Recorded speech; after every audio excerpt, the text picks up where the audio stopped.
चर्चा करून मला वाटतं दोन्ही आपले जे ॲडव्होकेट जनरल आणि माननीय माजी न्यायमूर्ती आपले शिंदेसाहेब आहेत त्या संदर्भात पुढे आवश्यक ती कारवाई करण्याची सूचना आम्हाला करणार आहे. प्रामुख्यानं या सगळ्या दरम्यान जी मागणी आहे, मूळ मागणी की सरसगट मराठ्यांना कुणबीमध्ये समावेश करून द्यावं, मात्र कोर्टाचे मागील काही जे निर्णय आहेत ते बघता हे किती पॉसिबल आहे?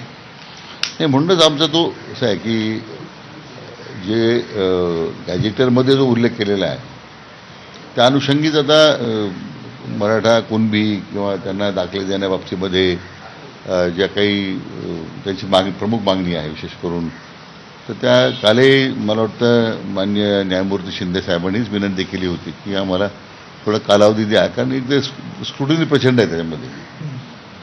तसं मराठवाडा जर सोडलं, निजाम स्टेट सोडलं, तर अन्य राज्यामध्ये लोकांची बाय नेम आयडेंटिफिकेशन आहे, की नावानं नोंद आहे. पण मराठवाड्यामध्ये जिथं निजामांचं राज्य स्टेट होतं तिथं मात्र नंबर्स आहेत फक्त आपल्याकडे. आता त्या नंबरमध्ये स्क्रुटिनी करून प्रत्येक नावाची त्यामध्ये व्हेरिफिकेशन करावं लागेल. पण तरी आता त्यातून काही मार्ग वेगळा निघू शकतो का? म्हणजे आपल्याला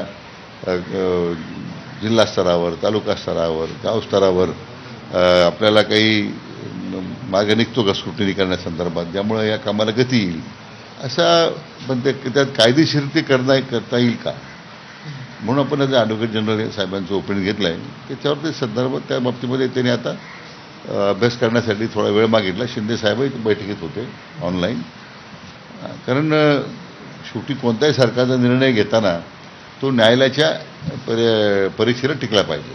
तुम्ही कालही मुख्यमंत्री देवेंद्र फडणवीस यांची भेट घेतलेली होती. या सगळ्या दरम्यान काय ब्रीफिंग केलं गेलं उपसमितीचे अध्यक्ष म्हणून?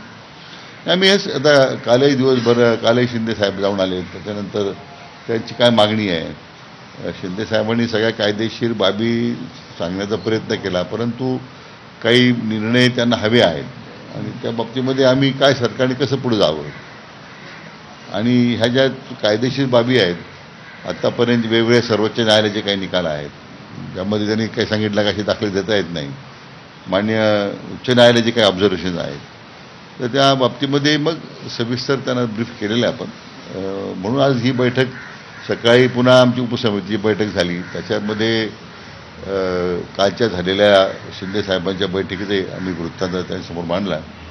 समिती सदस्यांनी काही सूचना केल्या आणि मग आता ॲडव्होकेट जनरलची बैठक झाली. असं एकत्रित मला वाटतं झालेल्या चर्चाचा जो काही चर्चेत समोर आलेले मुद्दे आहेत ते पुन्हा एकदा मी माननीय मुख्यमंत्री महोदयांना त्यासाठी अवगत करणार आहे. 2 केसेस आहेत ज्यामध्ये म्हणजे सर्वोच्च न्यायालय आणि उच्च न्यायालयाच्या, की ज्यामध्ये असं स्पष्ट लिहिलेलं आहे की कुणबी आणि मराठा हे दोन्ही एकत्र होऊ शकत नाही, किंवा सरसकट कुणबी हे मराठा यांना आपण संबोधू शकत नाही. यामध्ये काय कायदेशीर अडचणी आहेत आणि त्या संदर्भात काही मार्ग हा काढला जाणार? नाही, माझा म्हणजे मुद्दा सांगत होतो तोच होता की याच्यामध्ये सर्वोच्च न्यायालयाचे जे ऑब्झर्वेशन आहेत, एका संभाजीनगरच्याच केसमध्ये त्यांनी काही ऑब्झर्वेशन दिलेले आहे, त्यामध्ये आता त्या सर्वोच्च न्यायालयाच्या निर्णयाच्या पलीकडे तुम्हाला जाता येत नाही. शेवटी तो सेट लॉ आहे. पण मग त्याच्यात अधीन राहून आपल्याला ही जी काही हैदराबाद गॅजेटर संबंधामध्ये ती लागू करण्याची जी मागणी आहे ती सुप्रीम कोर्टाच्या निर्णयाला ओव्हरराईड नाही करता येणार. त्यामध्ये मग कायद्याच्या त्रुटीमध्ये कायद्याच्या चौकटीत बसूनच ते करावं लागेल. आम्ही अतिशय पॉझिटिव्ह विचार करतोय की ही करण्याची आवश्यकता आहे. परंतु आता हे दोन्ही माजी न्यायमूर्ती शिंदेसाहेब असतील किंवा ॲडव्होकेट जनरल आहेत आपल्या राज्याचे, त्या दोघांनाही आता हे सगळं अवगत केलेलं आहे. आपण त्यासाठी ते आता मार्ग काढतायत. पण प्रश्न असा आहे सर की त्यांना ते म्हणतायत की आम्हाला अभ्यास करायला वेळ पाहिजे आणि जरांगे म्हणतायत की आम्ही वेळच देणार नाही. मार्ग कसा निघणार? असं